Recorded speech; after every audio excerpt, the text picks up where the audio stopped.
저는 65세 이선영입니다. 40년을 한 가정을 지켜온 평범한 주부였습니다. 그런데 지금 저는 경찰서 조사실 의자에 앉아 있습니다. 제 앞엔 형사가 옆엔 남편이 말없이 고개를 숙인 채 앉아 있습니다. 형사가 물었습니다. 총 피해액이 얼마라고 하셨죠? 저는 떨리는 목소리로 대답했습니다. 남편 퇴직금 1억 2천만 원, 제 비상금 5천만 원, 아들 결혼 후 돌려받은 전세보증금 2억 원, 시어머니 유산 1억 5천만 원 그리고 아파트를 담보로 대출받은 돈 3억 원입니다. 형사의 펜이 멈췄습니다. 총 7억 7천만 원이네요. 남편의 어깨가 미세하게 떨렸습니다. 그는 여전히 아무 말이 없었습니다. 그저 주먹만 꽉 쥐고 있었습니다. 손등에 핏줄이 붉어져 보였습니다. 형사가 다시 물었습니다. 가족분께 상의는 하셨습니까? 그 순간 저는 남편을 쳐다볼 수 없었습니다. 아니요. 혼자 결정했습니다. 왜요? 저는 대답할 수 없었습니다. 목구멍이 타들어가는 것 같았습니다. 평생 연금처럼 받을 수 있다고 했습니다. 한 달에 1,000만 원씩 받을 수 있다고요. 가족들 짐이 되고 싶지 않았습니다. 노후를 준비하고 싶었습니다. 형사가 한숨을 쉬었습니다. 그게 바로 사기꾼들이 노리는 심리예요. 고수익을 약속하면서 담보대출까지 권유하는 건 전형적인 수법입니다. 조사가 끝나고 경찰서를 나왔습니다. 주차장까지 가는 동안 남편은 한마디도 하지 않았습니다. 차에 타서도 시동을 걸지 않았습니다. 그저 핸들을 잡고 앞만 바라보고 있었습니다. 저는 용기를 내어 입을 열었습니다. 여보 미안해요. 정말. 남편이 고개를 천천히 돌렸습니다. 그 눈빛을 저는 평생 잊을 수 없을 겁니다. 화가 아니었습니다. 분노도 아니었습니다. 그것보다 더 무서운 체념이었습니다. 모든 것을 포기한 사람의 눈빛이었습니다. 남편이 말했습니다. 은행에서 다음 달까지 대출금 갚지 못하면 경매에 들어간대. 제 심장이 멎는 것 같았습니다. 집까지요? 40년을 살은 우리 집을요? 남편이 고개를 끄덕였습니다. 퇴직금도 아들 전세금도 어머니 유산도 다 사라졌어. 대출금 3억은 어떻게 갚겠어? 저는 아무 말도 할 수 없었습니다. 도대체 어디서부터 잘못된 걸까요? 남편이 퇴직하던 그날부터였을까요? 아니면 제가 그 여자의 말을 믿던 그 순간부터였을까요? 지금부터 들려드릴 이야기는 평생 가정을 지켜온 한 여자가 어떻게 가족의 전 재산을 날리게 됐는지, 그리고 그 결과가 얼마나 참혹했는지에 관한 이야기입니다. 부디 여러분은 저와 같은 실수를 하지 않으시길 바랍니다. 오늘의 이야기 시작 전에 구독과 좋아요 눌러주세요. 여러분의 응원이 큰 힘이 됩니다. 지금부터 이야기를 시작하겠습니다. 그날 아침도 평범했습니다. 아니, 평범한 척했다는 게 맞겠네요. 남편 도연이 퇴직한 지 석 달째 되던 날이었습니다. 6시 반에 일어나 거실로 나왔을 때 남편은 벌써 소파에 앉아 뉴스를 보고 있었습니다. TV 소리가 유난히 크게 들렸습니다. 제가 부엌으로 들어가도 인사 한마디 없었습니다. 그저 리모컨만 누르고 있었습니다. 된장찌개를 끓이며 저는 생각했습니다. 이게 앞으로 제 삶이구나. 아침마다 남편과 마주 앉아 말없이 밥을 먹고 설거지를 하고 빨래를 널고 그러다 점심 준비하고 또 저녁 준비하고. 40년을 그렇게 살았지만 이상하게 요즘은 숨이 막혔습니다. 밥상을 차려놓고 남편을 불렀습니다. 여보 밥 먹어요. 남편이 묵묵히 일어나 식탁에 앉았습니다. 숟가락을 들고 국을 떠먹는데 한숨이 나왔습니다. 제 한숨인지 남편 한숨인지 구분이 안 됐습니다. 오늘은 뭐 하실 거예요? 제가 조심스럽게 물었습니다. 남편이 신문을 펼치며 대답했습니다. 글쎄 도서관이나 갈까? 그 목소리가 왠지 힘이 없어 보였습니다. 대기업 임원 출신인 남편은 퇴직 후 완전히 달라졌습니다. 예전엔 새벽같이 나가서 밤늦게 들어왔는데 이젠 하루 종일 집에만 있었습니다. 갈 곳이 없으니까요. 할 일이 없으니까요. 밥을 먹는 내내 TV에서는 경제 뉴스가 흘러나왔습니다. 물가 상승, 고금리, 어르신들 생활고. 남의 이야기 같지 않았습니다. 우리 통장 잔고도 점점 줄어들고 있었으니까요. 37년 일하고 명예퇴직하고 받은 남편의 퇴직금은 1억 2천만 원이었습니다. 큰 돈이었습니다. 하지만 제 비상금 5천만 원과 합쳐도 노후 자금으로는 부족했습니다. 아들이 결혼하면서 전세 살던 집을 정리하고 2억 원을 돌려받았습니다. 그 돈도 고스란히 우리 통장에 들어왔습니다. 3년 전 시어머니가 돌아가시면서 유산으로 받은 1억 5천만 원도 있었습니다. 총 4억 2천만 원. 적지 않은 돈이었지만 두 사람이 20년, 30년을 살려면 빠듯했습니다. 국민연금은 두 사람 합쳐 월 220만 원 정도였습니다. 단둘이 생활비로 쓰기엔 넉넉했지만 여유롭진 않았습니다. 남편이 식사를 마치고 일어서며 말했습니다. 나 좀 나갔다 올게. 어디 가세요? 그냥 바람 좀 쐬려고. 현관문이 닫히는 소리가 유난히 크게 들렸습니다. 저는 홀로 남은 식탁을 치우며 생각했습니다. 40년을 함께 살았는데 왜 이렇게 어색할까? 설거지를 하는데 핸드폰이 울렸습니다. 복지관에서 온 문자였습니다. 어르신 건강교실 수강생 모집 매주 화요일 오전 10시. 저는 그 문자를 보며 마음먹었습니다. 나도 뭔가 해봐야겠다고. 집에만 있으면 답답해서 못 살 것 같았습니다. 다음 주 화요일 저는 복지관 건강교실에 갔습니다. 스트레칭하고 가벼운 체조를 하는 시간이었습니다. 25명 정도의 어르신들이 모여 있었습니다. 대부분 저와 비슷한 나이의 여자분들이었습니다. 쉬는 시간에 옆자리 여자분이 말을 걸어왔습니다. 언니 처음 오셨어요? 네, 오늘 처음이에요. 저는 박미숙이에요. 여기 1년째 다니고 있어요. 언니는요? 이선영이에요. 반갑습니다. 미숙 씨는 밝고 활기찬 분이었습니다. 옷차림도 깔끔하고 화장도 연하게 했습니다. 제 또래인데 훨씬 젊어 보였습니다. 귀걸이도 예쁘고 가방도 명품처럼 보였습니다. 언니 남편분은 뭐 하세요? 퇴직했어요. 3개월 전에요. 아이고 그럼 요즘 힘드시겠네요. 남편 퇴직하면 부인이 제일 힘들잖아요. 하루 종일 집에 계시면 답답하시죠? 그 말에 저는 뜨끔했습니다. 맞았으니까요. 우리 남편도 작년에 퇴직했는데 처음엔 정말 답답했어요. 그런데 요즘은 괜찮아요. 제가 제 일 하면서 사니까요. 무슨 일 하세요? 미숙 씨가 잠깐 주위를 둘러보더니 작은 목소리로 말했습니다. 요즘 재테크 하나 하고 있어요. 아주 괜찮아요. 한 달에 300만 원 정도 받거든요. 재테크요? 저는 그런 거 잘 몰라서요. 어려운 거 아니에요.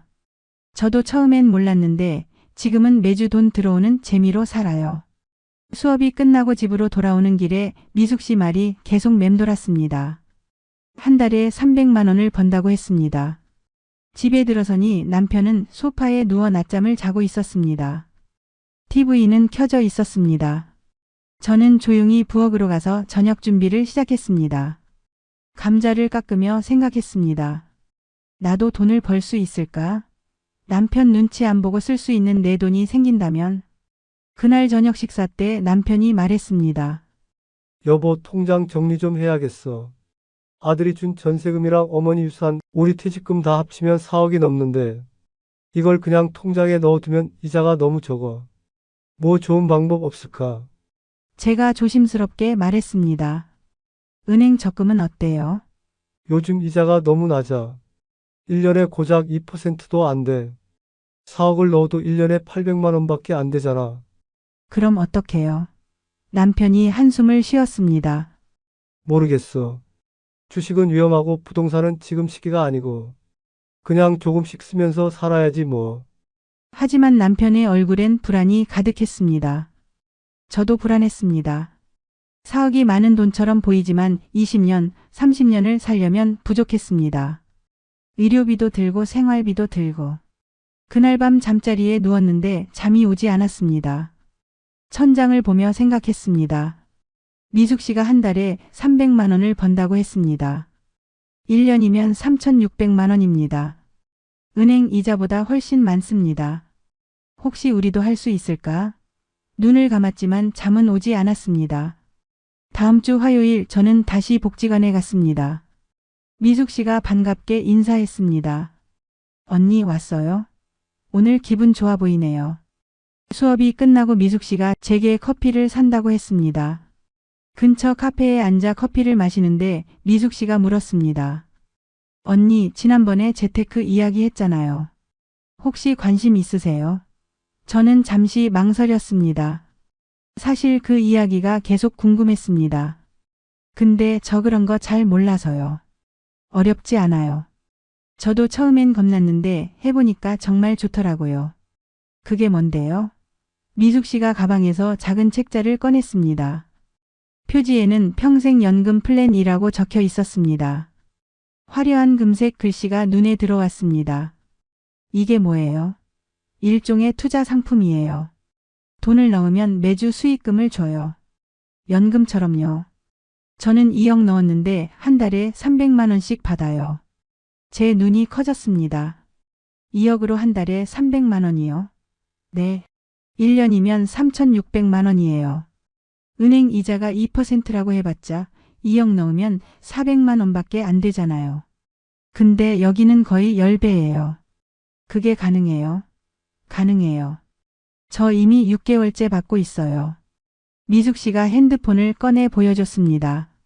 문자 내역이 쭉 나왔습니다. 입금 완료 300만 원, 입금 완료 300만 원. 매주 수요일마다 같은 금액이 입금돼 있었습니다. 통장 내역도 보여줬습니다. 진짜로 찍혀 있었습니다. 진짜네요. 진짜예요. 제가 거짓말할 이유가 없잖아요. 언니, 사실 제 친구 영숙이도 하고 있어요. 그분은 3억 넣었는데 한 달에 450만 원 받아요. 저는 가슴이 두근거리기 시작했습니다. 우리 퇴직금이랑 유산, 아들 전세금 합치면 4억이 넘습니다. 만약 그걸 넣으면 한 달에 얼마를 받을 수 있을까요? 그런데 위험하지 않아요. 사기 같은 거 아니고요. 미숙 씨가 웃으며 말했습니다. 저도 처음엔 그렇게 생각했어요. 근데 직접 받아보니까 진짜더라고요. 그리고 여기 회사 제대로 된 데예요. 언니, 사실 저희 시누이도 하고 있어요. 그분은 5억 넣었는데 1년 넘게 잘 받고 있대요. 5억이요? 네. 큰돈 넣은 사람들도 많아요. 다들 만족해 하고요. 미숙 씨가 책자를 펼쳤습니다.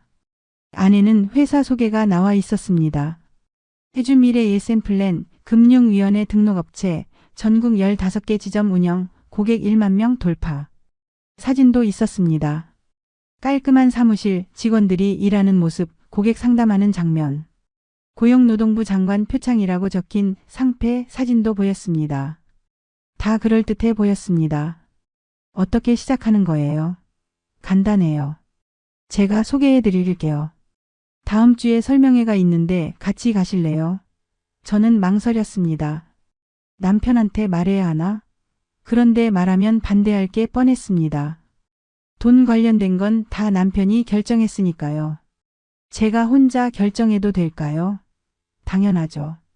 돈 벌게 해주는 건데 뭐가 문제예요? 남편분 몰래 하는 사람도 많아요. 나중에 수익 나면 그때 말하면 되죠. 그리고 언니, 솔직히 말씀드리면 남자들은 이런 거 반대만 하잖아요. 안전한 건지 뭔지 따지기만 하고. 근데 우리는 실제로 돈 받고 있다고요. 6개월 동안 한 번도 안 밀리고. 정확하게 들어와요. 그 말이 제 마음을 움직였습니다. 남편 몰래 제 돈을 벌 수 있다는 생각. 좋아요. 한번 가볼게요. 미숙 씨가 환하게 웃었습니다. 잘 결정하셨어요. 언니 후회 안 하실 거예요. 저도 처음엔 무서웠는데 지금은 매주 입금되는 거 확인하는 게 제일 행복해요. 통장 보는 맛에 살아요. 집으로 돌아오는 길에 가슴이 두근거렸습니다. 기대 반 불안 반이었습니다. 현관문을 열고 들어서니 남편이 소파에 앉아 있었습니다. 어디 갔다 와? 복지관 다녀왔어요. 친구 만났고요. 그래. 남편은 더 이상 묻지 않았습니다. 관심이 없었습니다. 저녁을 준비하며 저는 생각했습니다. 만약 4억을 넣으면 한 달에 600만 원을 받을 수 있을까요? 1년이면 7,200만 원입니다. 은행 이자의 거의 10배입니다. 다음 주 수요일 미숙 씨와 함께 설명회에 갔습니다. 강남에 있는 건물 8층이었습니다. 엘리베이터를 타고 올라가는데 떨렸습니다. 문을 열고 들어서니 깔끔한 사무실이 나왔습니다. 30명 정도의 사람들이 이미 앉아 있었습니다. 대부분 저와 비슷한 나이의 중장년층이었지만 젊은 사람들도 몇 명 보였습니다. 자리에 앉으니 한 남자가 앞으로 나왔습니다. 40대 초반쯤 되어 보이는 정장 차림의 남자였습니다. 안녕하세요. 저는 주식회사 미래예센플랜 김재훈 이사입니다. 오늘 귀한 시간 내주셔서 감사합니다. 그의 목소리는 부드러웠습니다. 말투도 정중했습니다. 얼굴도 신뢰감이 갔습니다. 빔 프로젝터가 켜지고 화면에 자료가 나왔습니다. 여러분, 요즘 같은 시대에 연금만으로 살기 힘들죠? 은행 이자는 너무 낮고 주식은 위험하고 제 아버지도 작년에 퇴직하셨는데 연금만으로는 생활이 빠듯하다고 하시더라고요. 그래서 제가 이 일을 하게 됐습니다. 어르신들이 편안한 노후를 보내실 수 있도록 돕고 싶었거든요. 그의 말투가 진정성 있어 보였습니다. 그래서 저희가 개발한 상품이 바로 평생연금 플랜입니다. 화면에는 수익 구조가 나왔습니다. 투자 금액별로 받는 수익이 표로 정리되어 있었습니다. 5천만 원 투자 시 월 75만 원, 1억 원 투자 시 월 150만 원, 2억 원 투자 시 월 300만 원, 5억 원 투자 시 월 750만 원. 제 눈이 커졌습니다. 만약 4억을 넣으면 한 달에 600만 원을 받을 수 있었습니다. 1년이면 7,200만 원이었습니다. 그리고 이건 평생 받으실 수 있습니다. 돌아가시면 가족에게도 상속됩니다. 연금과 똑같은 거죠. 게다가 원금도 언제든 돌려받을 수 있습니다. 김 이사가 웃으며 말했습니다. 한 할머니가 손을 들었습니다. 근데 이게 안전한 거예요. 요즘 사기가 많다던데요. 당연히 그렇게 생각하실 수 있죠. 저도 어머니가 계시니까 그런 걱정 너무 잘 압니다. 그래서 저희는 투명하게 운영합니다. 김 이사가 다른 자료를 보여줬습니다. 저희는 금융위원회에 정식 등록된 업체입니다. 여기 등록증 보이시죠? 전국에 15개 지점이 있고요. 이미 1만 명 이상의 고객님들이 이용하고 계십니다. 화면에 각 지점 사진들이 나왔습니다. 서울, 부산, 대구, 광주, 대전. 다 실제 사무실처럼 보였습니다. 그리고 저희는 작년에 고용노동부 장관 표창도 받았습니다. 시니어 재테크 활성화 공로로요. 화면에 표창장이 나왔습니다. 진짜 같아 보였습니다. 다음 화면에는 고객 후기들이 나왔습니다. 1년째 잘 받고 있습니다. 남편 몰래 용돈 벌어서 너무 좋아요. 노후 걱정 없어졌어요. 자식들한테 손 벌리지 않아도 돼요. 실제 고객 사진도 함께 있었습니다. 얼굴은 모자이크 처리되어 있었지만 진짜 같았습니다. 혹시 중간에 돈이 필요하면 어떡하죠? 한 남자분이 물었습니다. 언제든지 환불 가능합니다. 원금 전액 보장되고요. 7일 전까지 통보해 주시면 바로 돌려드립니다. 전혀 걱정하실 필요 없어요. 실제로 지난달에도 한 분이 급하게 돈이 필요하셔서 환불 요청하셨는데 3일 만에 처리해 드렸습니다.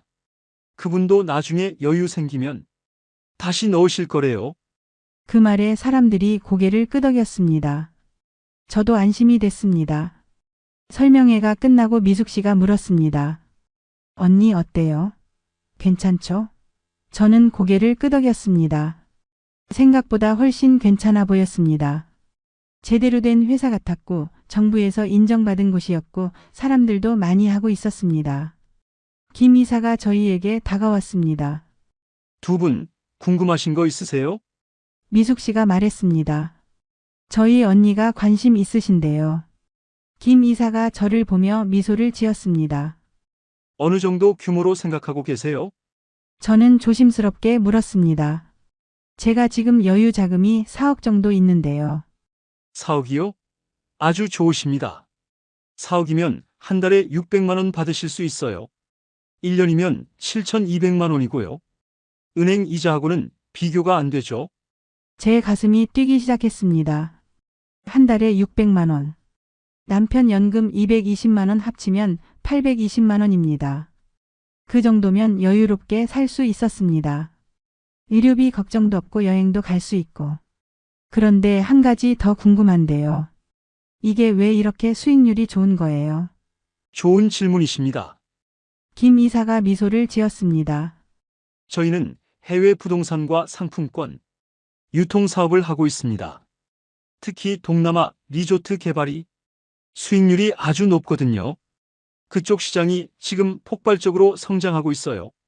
그 수익의 일부를 투자자분들께 나눠드리는 구조예요. 그리고 저희는 직접 판매 방식이라 광고비나 중간 수수료가 없어요. 그래서 고객님들께 더 많이 드릴 수 있는 거죠. 그 설명이 논리적으로 들렸습니다. 저는 미숙 씨를 봤습니다. 미숙 씨가 고개를 끄덕이며 웃었습니다. 언니 해봐요. 저 진짜 6개월째 받고 있어요. 거짓말 아니에요. 김 이사가 명함을 건넸습니다. 천천히 생각해 보시고 연락 주세요.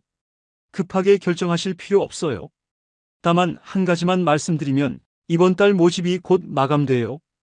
인원 제한이 있거든요. 그 말에 제 마음이 급해졌습니다. 그날 저녁 집으로 돌아오는 길에 머릿속이 복잡했습니다. 4억을 넣을까 말까.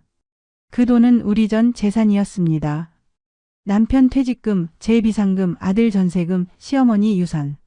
모두 소중한 돈이었습니다. 하지만 은행에 넣어두면 이자가 너무 적었습니다. 1년에 800만 원밖에 안 됐습니다.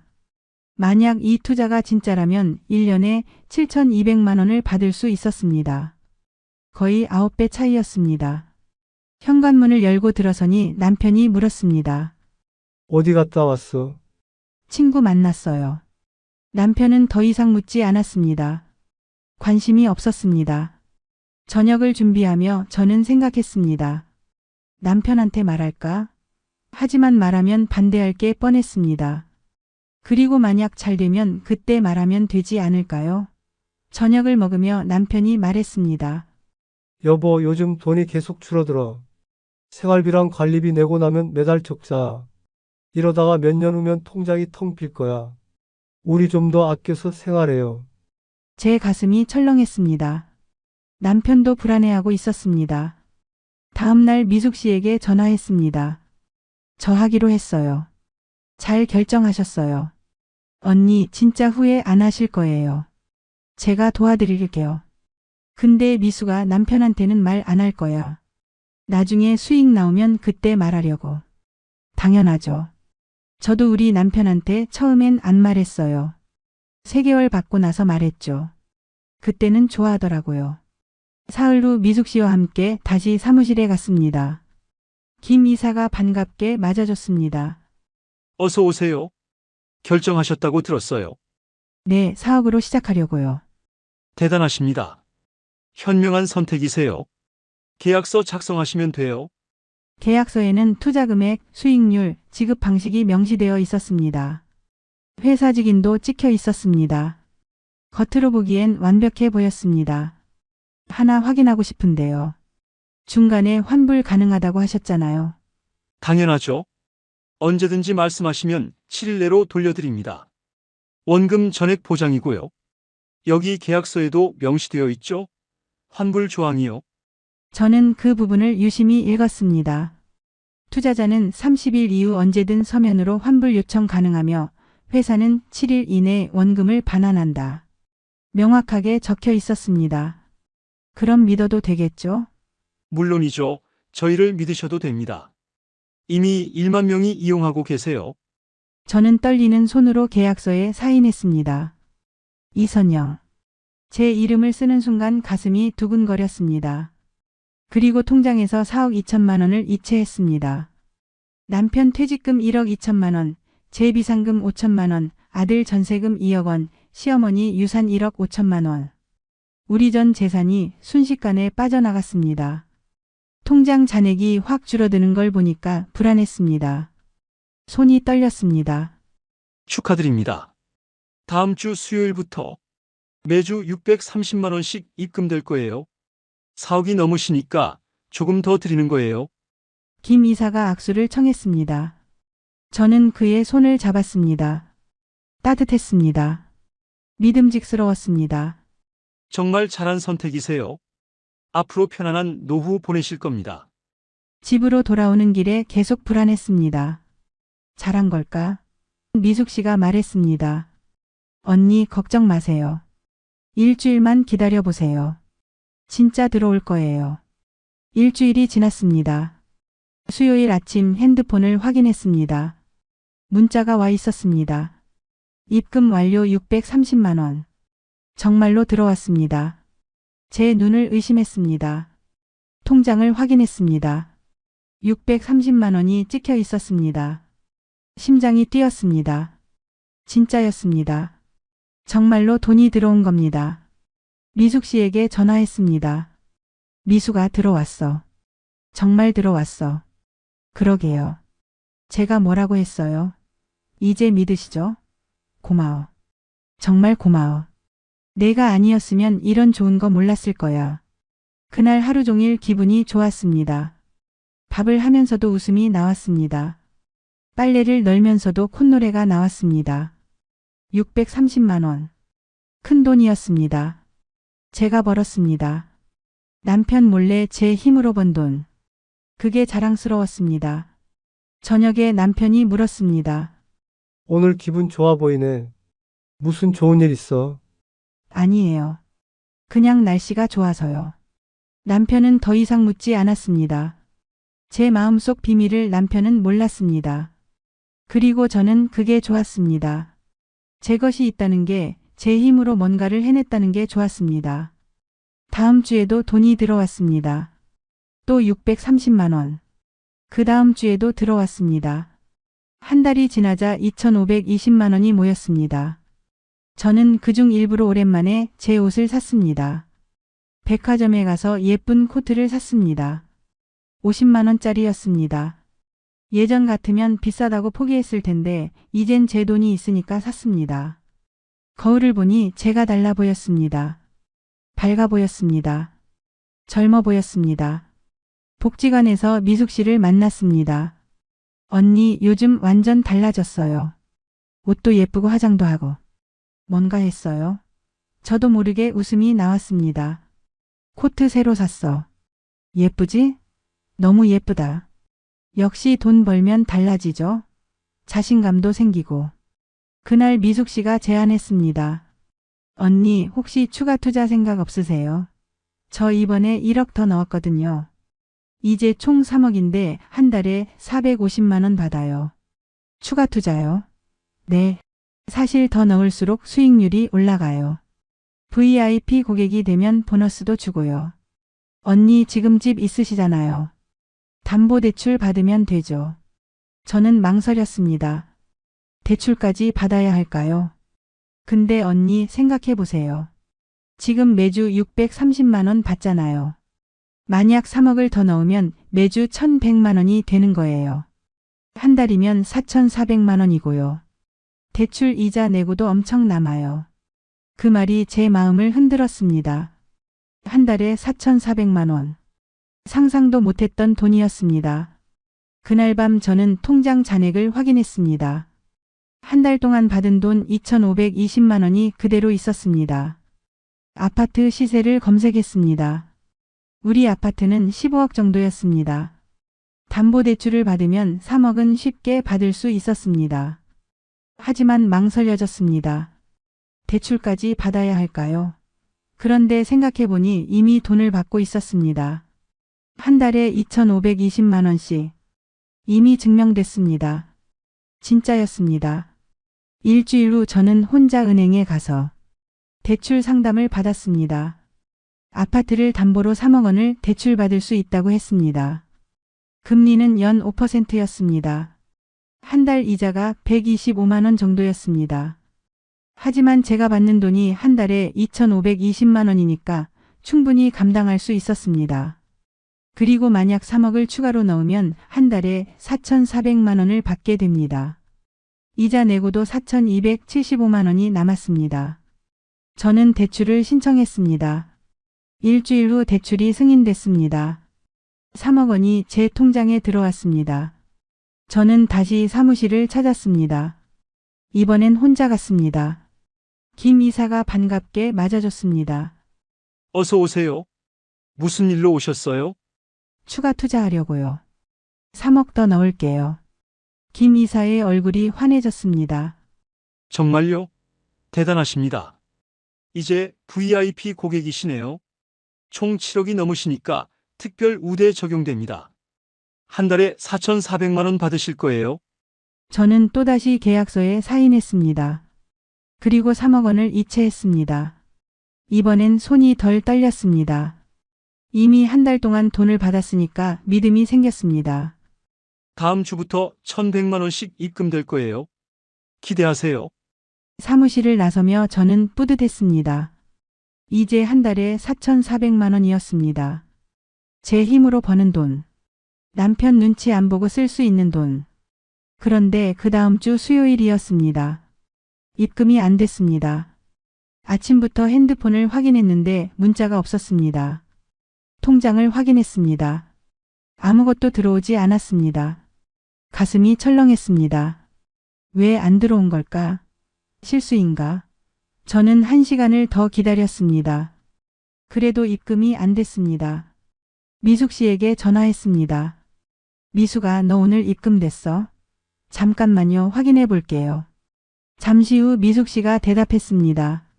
저도 안 들어왔네요. 이상하다. 회사에 전화해봐요. 저는 떨리는 손으로 회사 번호를 눌렀습니다. 신호음이 계속 울렸습니다. 하지만 아무도 받지 않았습니다. 다시 걸었습니다. 또 안 받았습니다. 3번, 4번, 5번. 계속 안 받았습니다. 불안이 커졌습니다. 손에 땀이 났습니다. 심장이 빠르게 뛰었습니다. 미숙 씨에게 다시 전화했습니다. 전화를 안 받아. 이상해. 저도 계속 전화했는데 안 받아요. 일단 사무실에 가봐요. 지금 바로요. 우리는 급하게 강남으로 갔습니다. 지하철을 타고 가는 내내 불안했습니다. 괜찮겠지. 실수겠지. 시스템 오류거나 그런 거겠지.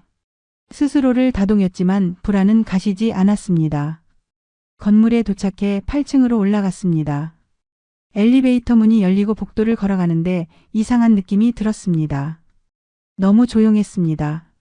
평소엔 사무실에서 전화 통화하는 소리가 들렸는데 오늘은 아무 소리도 안 들렸습니다.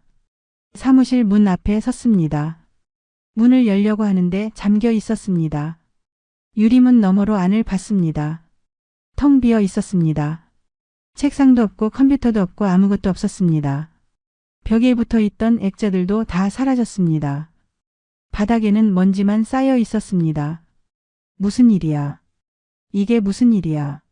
미숙 씨가 문을 두드렸습니다. 여기요. 누구 없어요?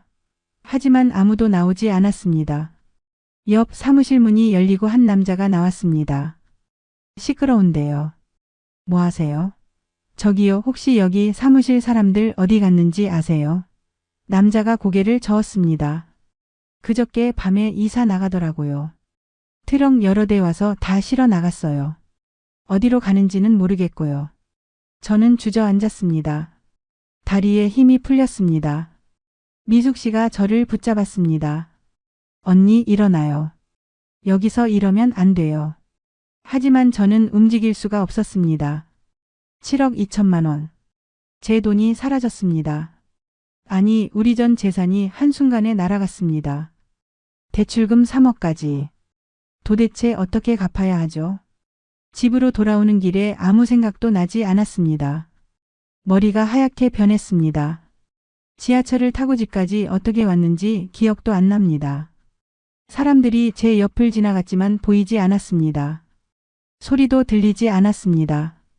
그저 한 가지 생각만 맴돌았습니다. 7억 2천만 원이 사라졌다. 우리 전 재산이 날아갔다. 현관문을 열고 들어서니 남편이 물었습니다. 어디 갔다 와? 밖에 좀 나갔다 왔어요.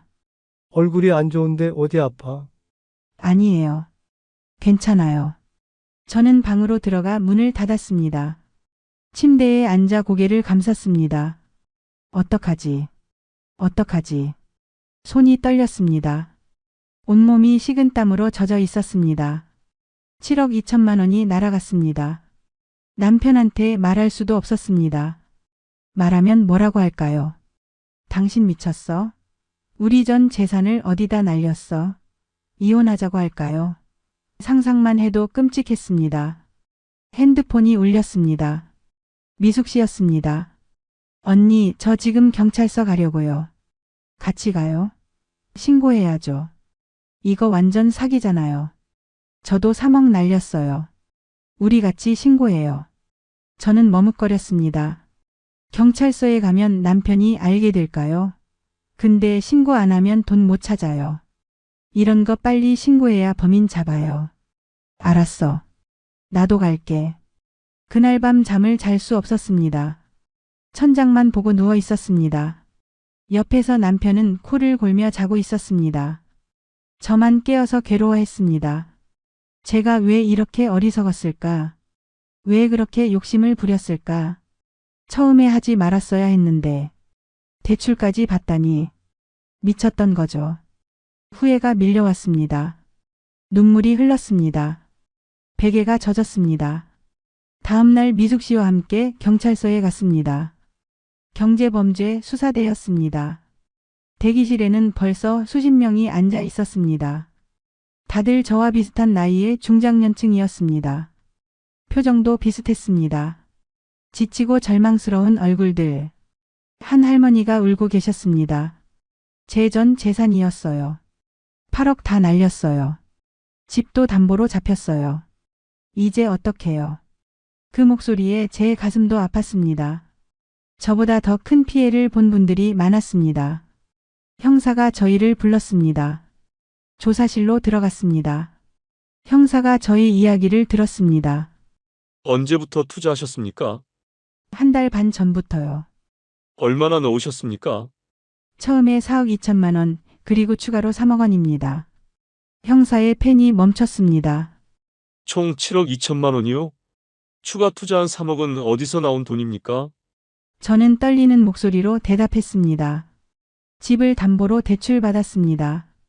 형사가 고개를 끄덕이며 기록했습니다. 이 회사 피해자가 아주 많습니다.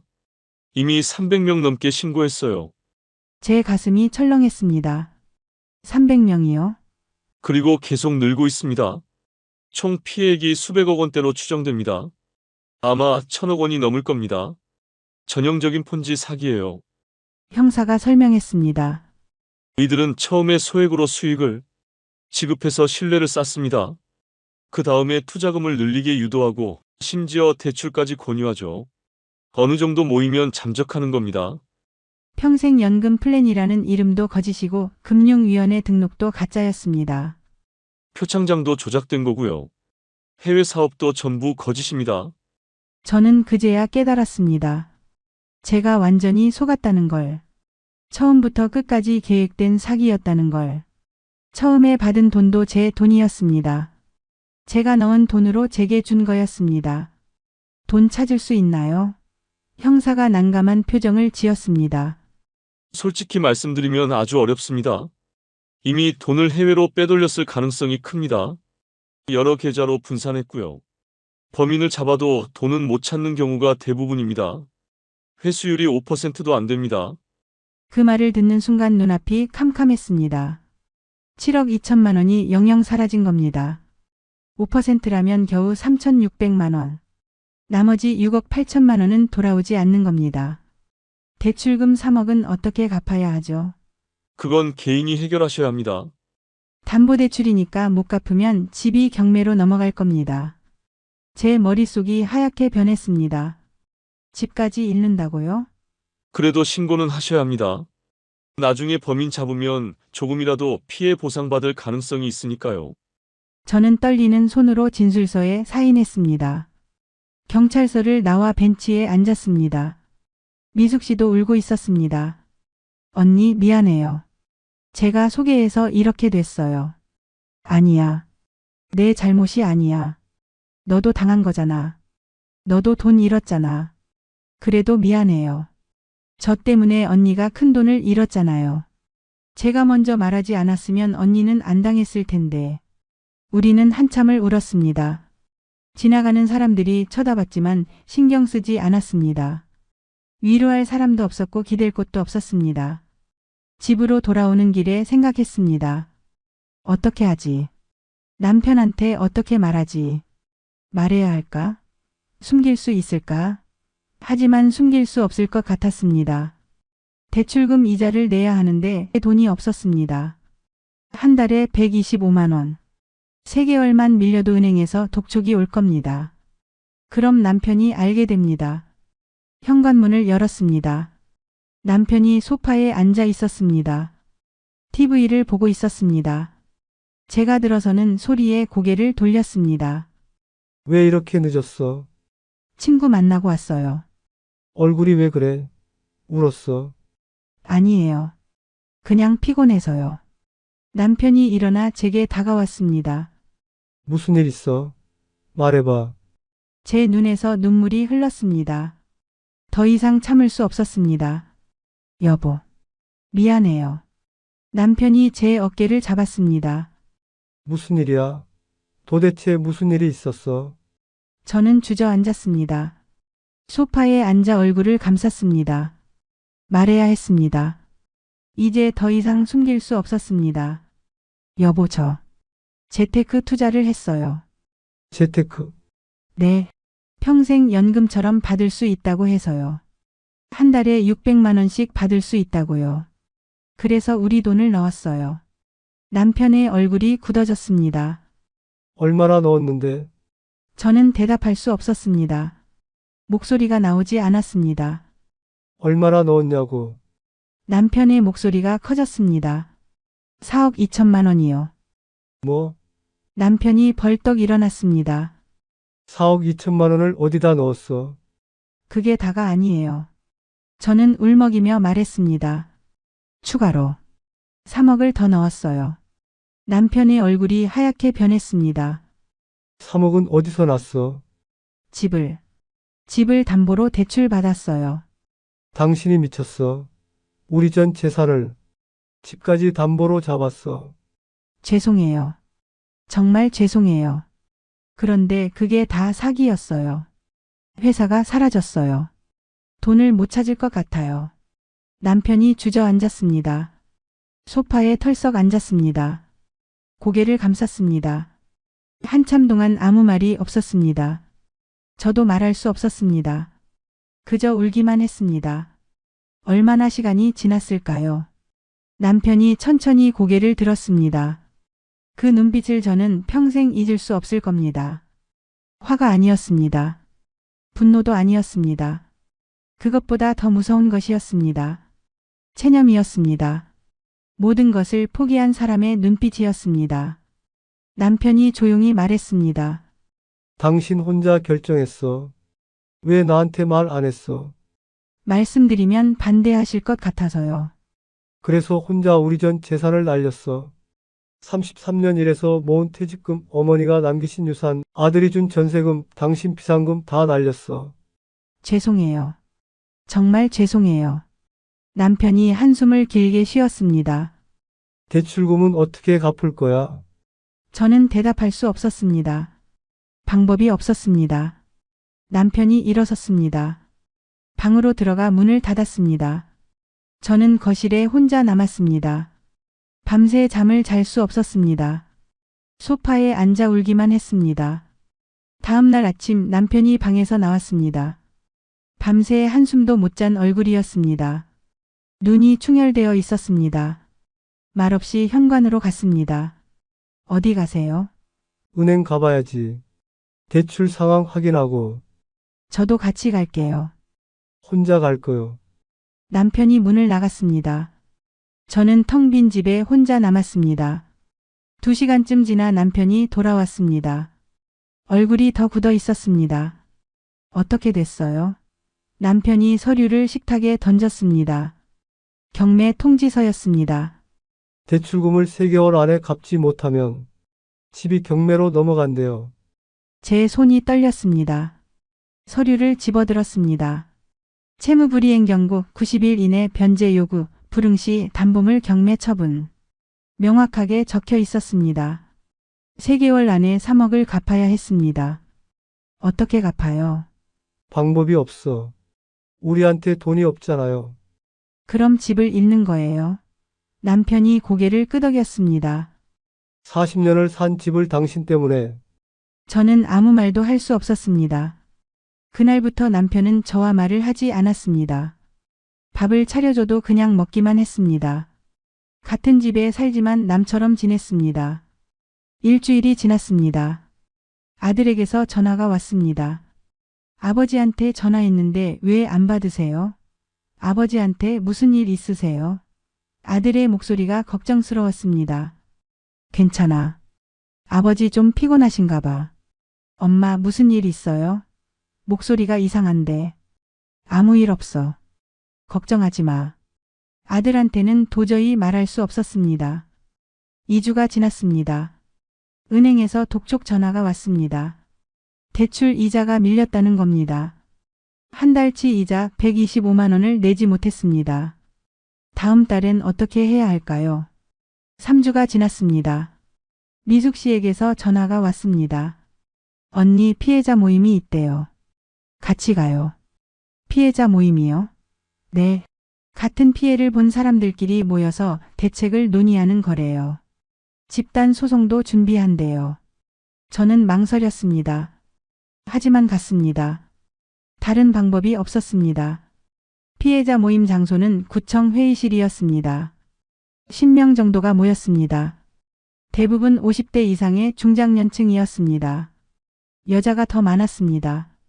다들 저와 비슷한 표정이었습니다. 지치고 절망스러운 얼굴들. 한 남자가 앞에 나와 말했습니다. 저는 피해자 대표 최진수입니다. 저도 웍을 잃었습니다. 제 퇴직금 전부였습니다. 우리 모두 억울합니다. 하지만 우리끼리 싸워봤자 소용없습니다. 힘을 모아야 합니다.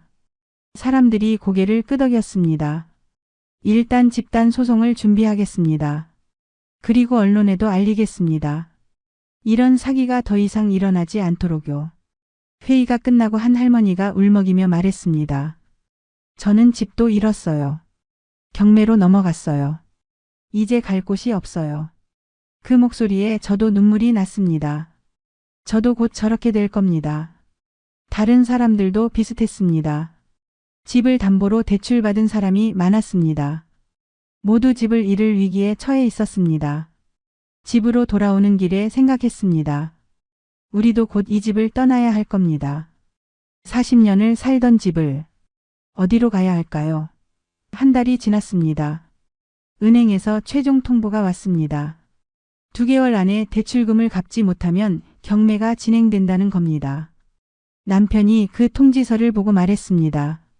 월세 알아봐야 할 것 같아요. 월세요? 대출금을 못 갚으면 집이 경매로 넘어가요. 그 전에 나가야 해요. 그럼 우리 어디로 가요? 월세 구할 거요. 보증금 1천만 원에 월세 50만 원짜리라도. 남편의 목소리가 담담했습니다. 화도 없고 슬픔도 없었습니다. 그저 체념만 있었습니다. 그게 더 무서웠습니다. 2달이 지났습니다. 우리는 짐을 쌌습니다. 40년치 짐이었습니다. 아들 어릴 적 사진, 남편과 여행 갔던 기념품, 명절 때 쓰던 그릇들. 하나하나가 추억이었습니다. 하지만 대부분 버려야 했습니다. 월세방은 작았습니다. 다 가져갈 수 없었습니다. 이사 가는 날 아침이었습니다. 아들이 왔습니다. 얼굴이 굳어 있었습니다. 어머니, 아버지, 도대체 무슨 일이에요? 왜 갑자기 이사를 가요? 남편이 대답했습니다. 집을 정리하게 됐다. 왜요?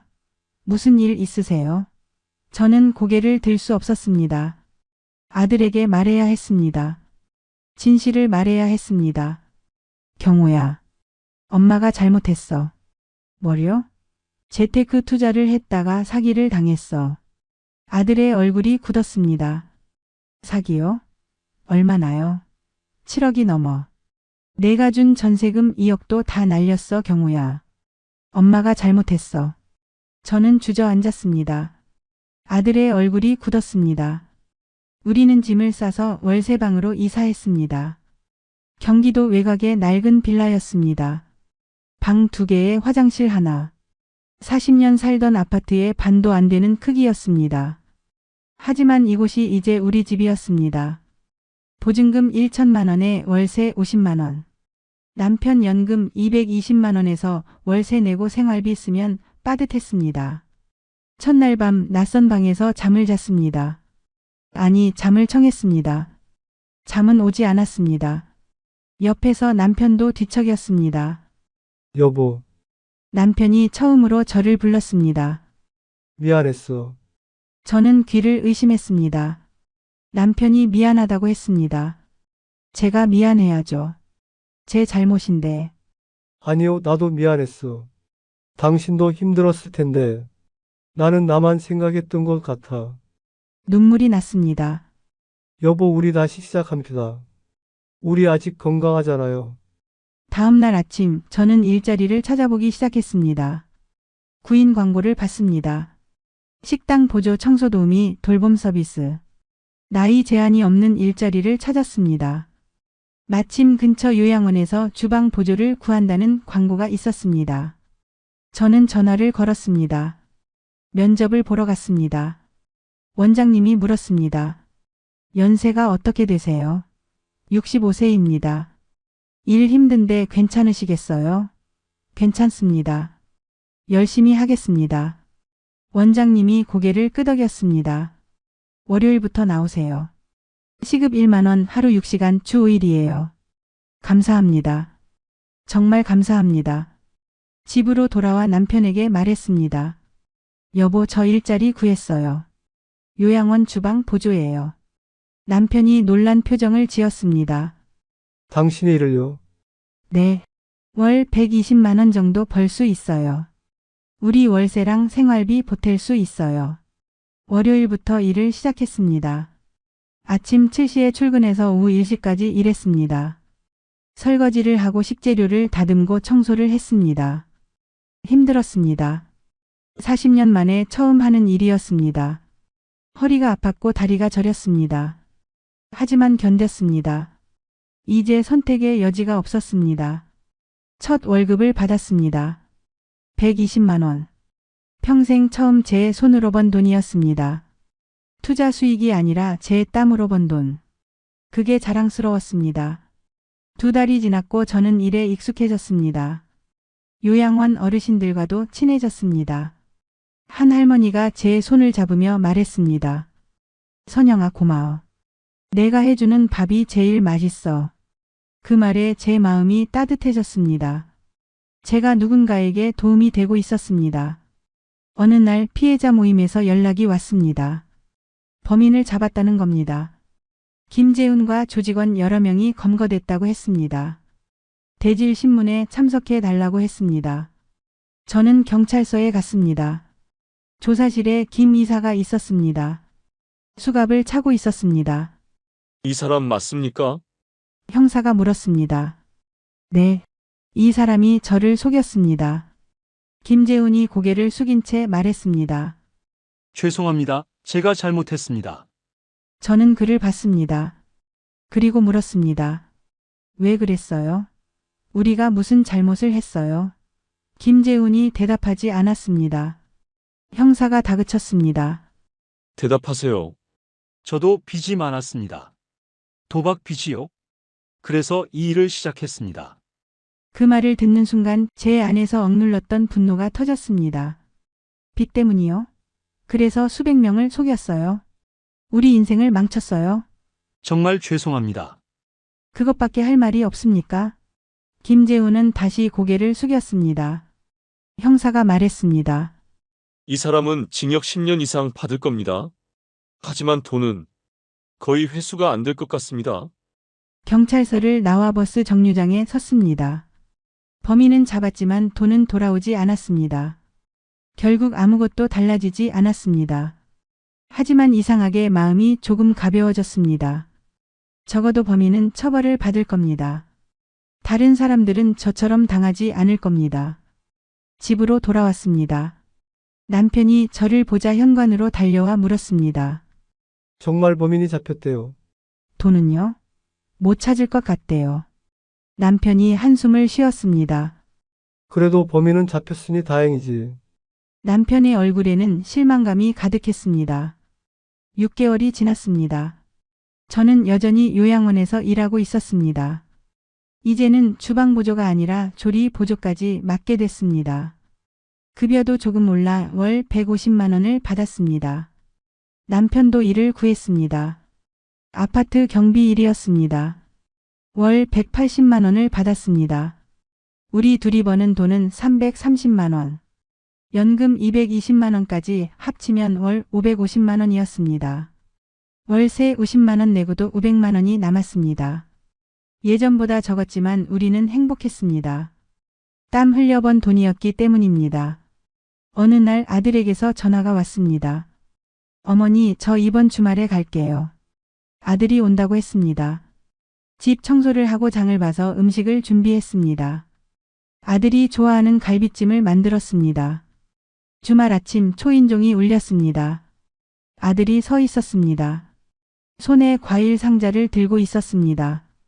경호야, 안으로 들어오렴. 아들이 집 안을 둘러봤습니다. 작고 낡은 빌라였지만 깨끗했습니다. 아버지, 어머니 건강하세요? 남편이 고개를 끄덕였습니다. 응, 잘 지내고 있다. 식탁에 앉았습니다. 저는 준비한 음식을 차렸습니다. 갈비찜, 나물, 김치. 아들이 숟가락을 들었습니다. 한 입 먹고 말했습니다. 맛있어요. 그동안 많이 힘드셨죠? 괜찮다. 우리 잘 지내고 있어. 아들이 저를 봤습니다. 제 눈에 눈물이 고였습니다. 엄마도 힘드셨을 거예요.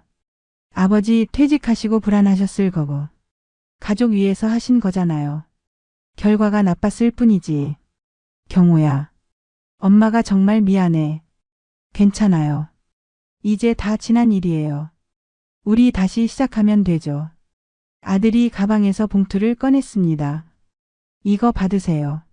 뭐니? 제가 모았어요. 500만 원이에요. 적지만 생활비 보태세요. 아니다. 우리 괜찮아. 내가 가지고 있어. 아니에요. 받으세요. 부모님 도와드리고 싶어요. 저는 봉투를 받았습니다. 눈물이 흘렀습니다. 고맙다, 경호야. 아들이 일어나 저를 안았습니다. 남편도 함께 안았습니다. 우리는 한참을 그렇게 있었습니다. 가족이 함께 있었습니다. 아들이 돌아가고 저는 생각했습니다. 7억을 잃었지만 가족은 지켰습니다. 집은 잃었지만 사랑은 남았습니다. 그게 더 중요한 거였습니다. 그날 밤 남편에게 말했습니다. 여보, 저 피해자 모임에서 강연 요청이 왔어요. 강연이요. 네. 제 경험을 나눠달래요. 다른 분들이 저처럼 당하지 않도록요. 남편이 고개를 끄덕였습니다. 좋은 일 같아 해봐요. 근데 부끄럽지 않을까요? 제 실패를 공개하는 거잖아요. 실패가 아니고 교훈이지요. 당신 이야기가 누군가를 구할 수 있잖아요. 일주일 후 저는 복지관에서 강연을 했습니다. 80명 정도의 어르신들이 앉아 계셨습니다. 저는 마이크를 잡고 말했습니다. 안녕하세요. 저는 이선영입니다. 오늘 제 이야기를 들려드리려고 합니다. 평생 연금을 준다는 말에 속아 7억 2천만 원을 잃은 이야기를요. 1시간 동안 말했습니다. 어떻게 시작됐는지, 어떻게 속았는지, 무엇을 잃었는지, 어떻게 다시 일어설 수 있었는지. 어르신들은 숨죽이며 들었습니다. 강연이 끝나고 한 할머니가 다가왔습니다. 선생님, 용기 내주셔서 고맙습니다. 저도 비슷한 제안 받았는데 선생님 이야기 듣고 생각해보니 거절하려고요. 그 말을 듣는 순간 제 눈에서 눈물이 쏟아졌습니다. 제가 7억을 잃었지만 한 명을 구했습니다. 그게 의미 있었습니다. 다른 할머니가 손을 잡았습니다. 저도 돈을 잃었어요. 3천만 원이요. 혼자 괴로워했는데 선생님 이야기 듣고 용기가 났어요. 저도 다시 시작할게요. 우리는 함께 울었습니다. 같은 아픔을 겪은 사람들끼리 위로했습니다. 그날 이후 저는 계속 강연을 다녔습니다. 복지관, 경로당, 주민센터. 어디든 요청이 오면 갔습니다. 제 이야기를 나눴습니다. 처음엔 부끄러웠습니다. 제 실패를 공개하는 게 창피했습니다. 하지만 한 분 한 분이 고맙다고 말할 때마다 보람을 느꼈습니다. 누군가는 제 이야기 듣고 사기를 피했다고 했습니다. 누군가는 이미 당했지만 용기를 얻었다고 했습니다. 그럴 때마다 저는 깨달았습니다. 제가 잃은 것도 많지만 얻은 것도 있다는 걸. 1년이 지났습니다. 우리는 여전히 월세 빌라에 살고 있었습니다. 저는 요양원에서 일했고 남편은 경비 일을 했습니다. 돈을 모아 조금씩 저축했습니다. 1년 동안 1,500만 원을 모았습니다. 7억에 비하면 터무니없이 적은 돈이었습니다. 하지만 이 돈은 달랐습니다. 땀으로 번 돈이었습니다. 정직하게 번 돈이었습니다. 어느 날 저녁 남편에게 말했습니다. 여보 고마워요. 당신 덕분에 우리가 다시 일어날 수 있었어요. 남편이 제 손을 잡았습니다. 앞으로도 함께 갑시다. 네, 함께 가요. 창밖으로 석양이 보였습니다. 붉은 노을이 하늘을 물들이고 있었습니다. 예전엔 아파트 거실 창으로 보던 풍경이었지만 지금은 작은 빌라 창으로 보는 풍경이었습니다. 하지만 석양은 똑같이 아름다웠습니다. 저는 깨달았습니다. 중요한 건 어디에 사느냐가 아니라 누구와 사느냐라는 걸. 무엇을 가졌느냐가 아니라 어떻게 살아가냐라는 것을. 오늘 또 집을 나서며 거울을 봤습니다. 65세의 제 얼굴이 보였습니다. 주름이 늘었고 흰머리가 많아졌습니다. 하지만 눈빛은 달라져 있었습니다. 1년 전보다 더 밝았습니다. 더 단단했습니다. 현관문을 나서는데 남편이 불렀습니다. 여보, 조심해서 다녀와요. 저녁에 같이 산책하죠. 좋아요. 기다릴게요. 계단을 내려가며 저는 생각했습니다. 저는 7억 2천만 원을 잃었습니다. 40년 살던 집도 잃었습니다. 하지만 다른 것을 얻었습니다. 남편과의 진짜 관계, 일하는 보람, 누군가를 돕는 기쁨. 돈으로 살 수 없는 것들이었습니다. 오늘도 저는 버스를 타고 일터로 갑니다. 창밖으로 거리가 지나갑니다. 출근하는 사람들, 장 보는 할머니들, 학교 가는 학생들. 모두 각자의 삶을 살고 있습니다. 저도 제 삶을 살고 있습니다. 비록 예전과는 다른 삶이지만 의미 있는 삶입니다. 평생 연금을 준다는 말에 속아 모든 것을 잃었지만 다시 일어섰습니다. 여러분, 부모님께 그리고 주변 어르신들께 이 이야기를 꼭 전해주세요. 평생 연금, 고수익 보장 이런 말을 조심하라고. 너무 좋은 조건은 의심하라고. 혼자 결정하지 말고 가족과 상의하라고. 그리고 기억하세요. 쉽게 버는 돈은 없습니다. 땀 흘려 번 돈이 가장 소중합니다. 나이가 들었다고 경제적 자유를 포기할 필요는 없습니다. 하지만 조심해야 합니다. 우리 세대는 사기꾼들의 표적이 되기 쉬우니까요. 햇살이 따뜻합니다. 봄이 오고 있습니다. 1년 전 이맘때 저는 모든 것을 잃었습니다. 하지만 지금 저는 새로운 것을 얻었습니다. 희망을요. 이 이야기가 누군가에게는 경고가 되고 누군가에게는 위로가 되기를 바랍니다. 여러분의 생각을 댓글에 남겨주세요. 그리고 오늘의 이야기를 주위 분들과 공유해 주세요. 특히 부모님께, 이웃 어르신들께 꼭 알려주세요. 부디 여러분은 저와 같은 실수를 하지 않으시길 바랍니다. 오늘의 이야기가 마음에 닿으셨다면 구독과 좋아요 눌러주세요. 저는 다음 사연으로 찾아뵙겠습니다. 감사합니다.